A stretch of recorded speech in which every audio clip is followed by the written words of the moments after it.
তুমি যদি নামাজ না পড়ো তুমি আর মুসলমান নাই। লুতুপুতু কথা বহু হয়েছে 1450 বছরে, বুঝছো? হানাফি, শাফি, মালিকি, হাম্বলি দিয়ে বহু হয়েছে। বুকে বাঁধা, নাভির নিচে বাঁধা, আমিন আস্তে জোরে বলেন, এই বহু ঝগড়া করেছে। এবার বাদ দাও, পদ্ধতিতে যাইও না, পড়ো আগে নামাজ। তোমার পদ্ধতিতে প্রবলেম, তাই না? মানে আমার পদ্ধতির সাথে তোমার পদ্ধতির প্রবলেম, তাই তো? ওকে, এটাকে এক সাইডে রাখো, পড়ো পড়ো পড়ো। আমার নামাজ পড়ার পদ্ধতিতে তোমার আপত্তি, আমার নামাজ পড়ানোর পদ্ধতিতে তোমার আপত্তি। ওকে, তর্কের খাতিরে তোমার সাথে তর্ক করলাম না, তুমিও করিও না, তর্ক পরিহার করো, এতে রহমত। বেহুদা তর্ক করিও না, সালাত শুরু করো। 1000 অপরাধের মধ্যে একটা অপরাধ তুমি পাবা না এরকম নামাজ ত্যাগ করা মতো অপরাধ।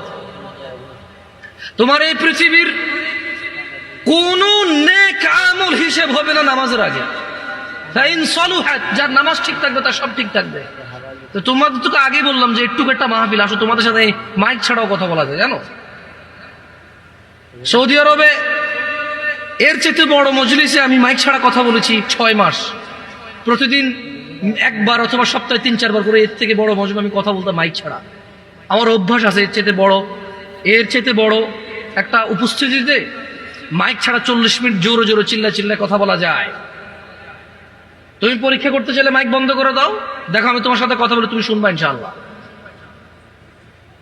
স্বভাবগত জাত, আমি একটু চঞ্চল আর উঁচু আওয়াজে কথা বলি। অনেকের এটা অপছন্দ হয়, এটা আমি ইচ্ছা করে করি না, আমার স্বভাবগত জাত। আমি বহু চেষ্টা করি একটু আস্তে বলবো, তোমাদেরকে ধমকাবো না। একটু আস্তে বলবো, হাত পা নড়াচড়া কম করবো, হয় না, ভুলে যাই। আবার ওই হাত পা নড়াচড়া শুরু হয়, আবার জোরে কথা বলা। তোমাকে ঘৃণা করতে এখানে আসিনি। তোমাকে ঘৃণা করবো কেন বলো? তুমি হচ্ছ সে যে নিজে কষ্ট করে আমার কথা শুনতে আসছো। এই যুগে কে কার কথা শুনে বলো? তোমাকে আমি কেন ঘৃণা করব?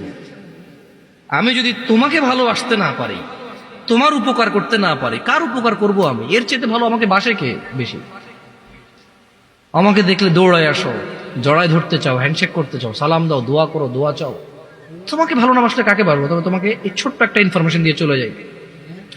عن أبي هريرة رضي الله عنه قال, আবু হুরায়রা রাদিয়াল্লাহু আনহু থেকে বর্ণিত, তিনি বলেন,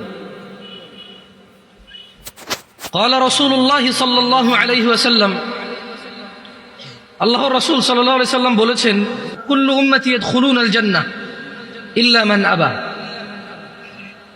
আল্লাহ নবী সাল্লাল্লাহু আলাইহি সাল্লাম বলছে, আমার উম্মতের সবাই জান্নাতে যাবে, আবা ছাড়া। قالوا ومن يابى يا رسول الله صلى الله عليه وسلم,